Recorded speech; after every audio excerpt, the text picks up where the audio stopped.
Bien-aimés de Dieu, fidèles internautes de Autocoufo Plus, nous voici encore une fois à notre rendez-vous de la méditation sur la parole de chaque dimanche. Et nous voici aujourd'hui au 6e dimanche de Pâques, où la Sainte Liturgie de la Parole nous propose la première lecture tirée du livre des Actes des Apôtres, chapitre 8, verset 5 jusqu'au verset 8, puis verset 14 jusqu'au verset 17.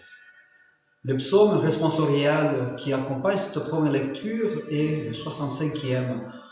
Et la deuxième lecture est tirée de la première lettre de Saint Pierre au chapitre 3, verset 1er, puis verset 15 jusqu'au 18e. Et l'évangile est tiré de l'évangile de Saint Jean, chapitre 14, verset 15 jusqu'au 21. Au moment où Saint Jean écrit son évangile, bien-aimé de Dieu, les disciples de Jésus se trouvent dans une situation très pénible. On se moque d'eux, on les chasse des synagogues, on les persécute même. Le Christ maintenant leur promet alors l'Esprit Saint qui sera avec eux pour toujours et qui sera la source de l'espérance que Saint Pierre vient de souligner, de mentionner dans la seconde lecture, dans la deuxième lecture d'aujourd'hui. Devant l'agressivité des adversaires, Saint Pierre nous invite au témoignage et à la non-violence. En ces mots, soyez toujours prêts à rendre compte de l'espérance qui est en vous, mais faites-le avec douceur et respect. Bien-aimés de Dieu, notre espérance vient de la révélation du Seigneur.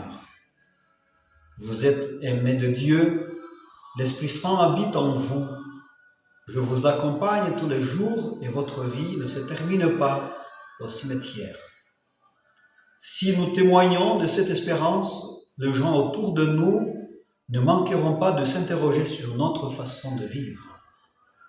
L'une des réalités qui revient le plus souvent sur nos écrans, en titre d'exemple, les écrans de télévision, nos ordinateurs, nos téléphones, nos jeux électroniques, ce n'est que la violence, la guerre, le terrorisme, la torture, le massacre d'innocents que nous observons ici et là même dans notre région, Beni, Turi et partout ailleurs, les enfants et les femmes victimes d'abus sexuels, les violences conjugales, les enfants esclaves obligés de travailler 10 ou 12 heures par jour.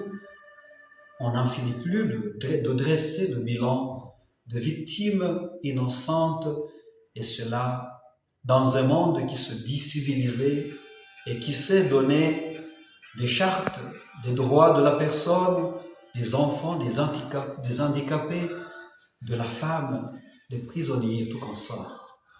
Le cœur humain ne contient pas seulement de bons sentiments, disons-le, et nous les connaissons bien. Il cache aussi l'agressivité, la cupidité, les bassesses de toutes sortes, les orages et les coups de tonnerre meurtriers d'un grand nombre d'entre nous. Cependant, chers internautes, chers fidèles, les personnes douces au milieu de nous sont un cadeau de Dieu, un bienfait pour notre monde.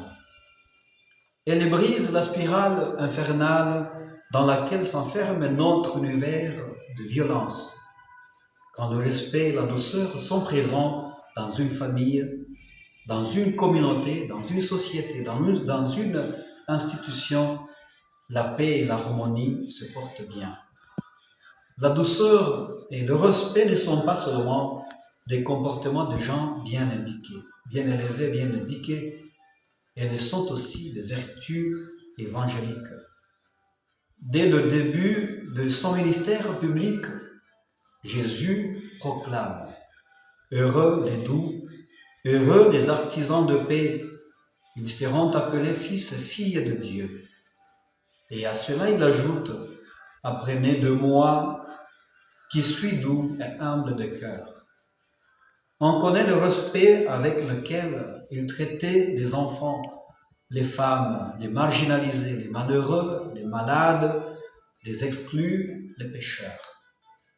La douceur et le respect évitent de chicanes, les incompréhensions, les méfiances, les violences.